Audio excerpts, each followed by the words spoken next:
I'm suffering from a bout of cruise nostalgia, and I'm sure I'm not the only one.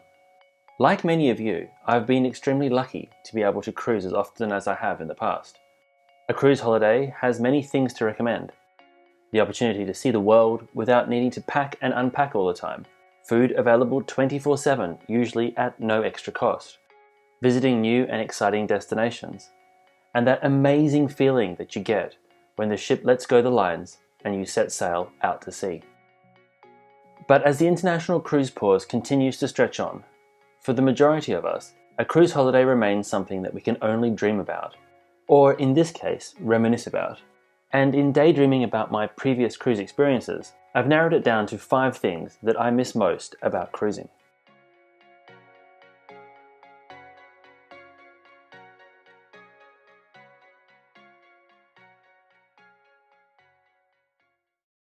One of the nicest things about the cruise experience, in my opinion, is how friendly it is. In normal day-to-day life, many people, especially strangers, often avoid talking to each other, but not so on a cruise. Talking to new people, both passengers and crew, is the norm, and I've made many great friends on board cruise ships, and is one of the things that I miss more than anything else. The way people interact on a cruise is the way I wish the world could be all the time. Have you ever noticed how easy it is to strike up a conversation with someone on a cruise ship?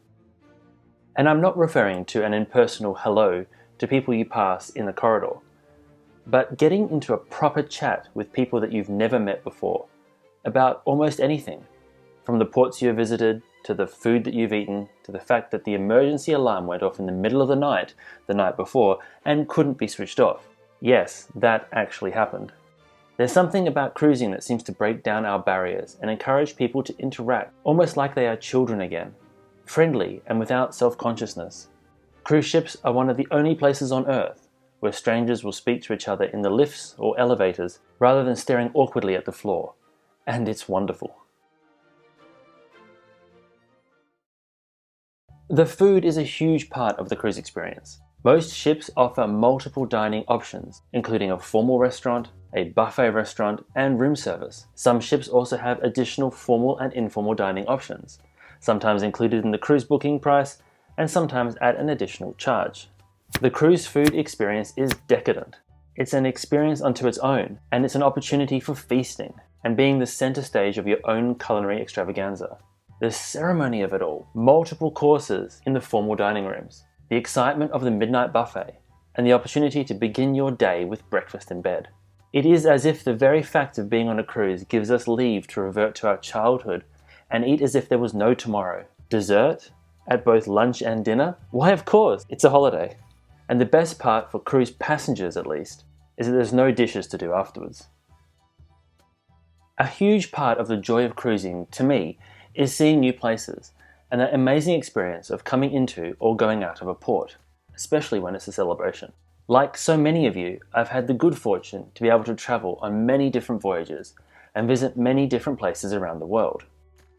Some of the highlights for me have been entering New York Harbor at the end of a transatlantic crossing, visiting the Norwegian fjords, and being in Sydney Harbor when QM2 met QE2 in the port in 2007, leading to a complete gridlock of the city when they estimated 1 million people turned out to get a glimpse of them both. I've sailed into Venice at dawn and watched the light show in Hong Kong Harbor.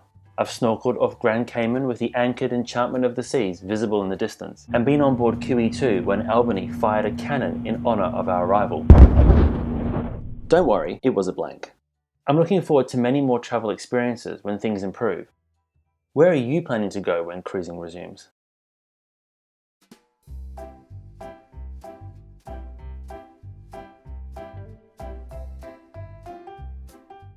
For me, the entertainment on board a ship is a double source of happiness. Like so many of you, I get enjoyment out of trying new things, and a cruise ship today offers a wide variety of entertainments for travelers to try. Depending on the cruise ship you are traveling on, you might try pub quizzes, bingo, art auctions, dancing lessons, painting lessons, bridge games, exercise sessions, belly flop competitions, wine tasting, cinema experiences, or informative lectures.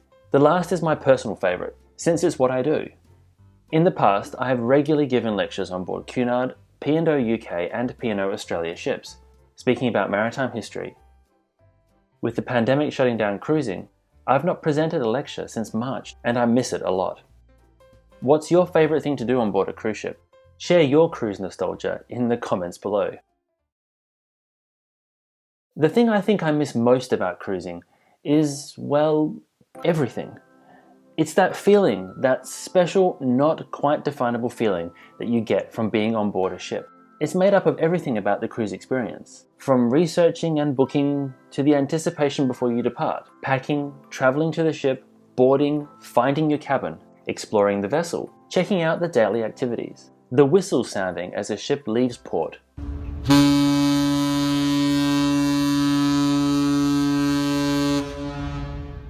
Learning new things, seeing new places, meeting new people, or reuniting with friends that you've met before.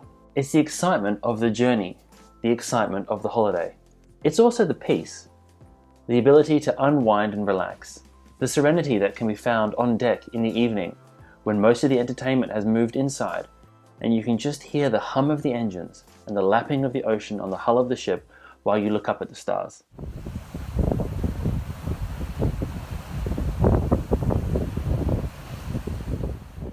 The magic of the cruise experience is that it's different for everyone.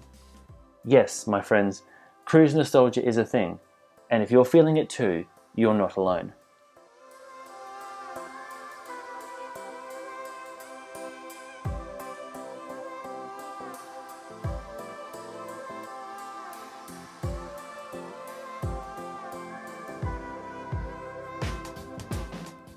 If you've cruised before, what is it that you miss most about cruising? And if you've never been on a cruise, but you want to go, what is it that you are most excited to try?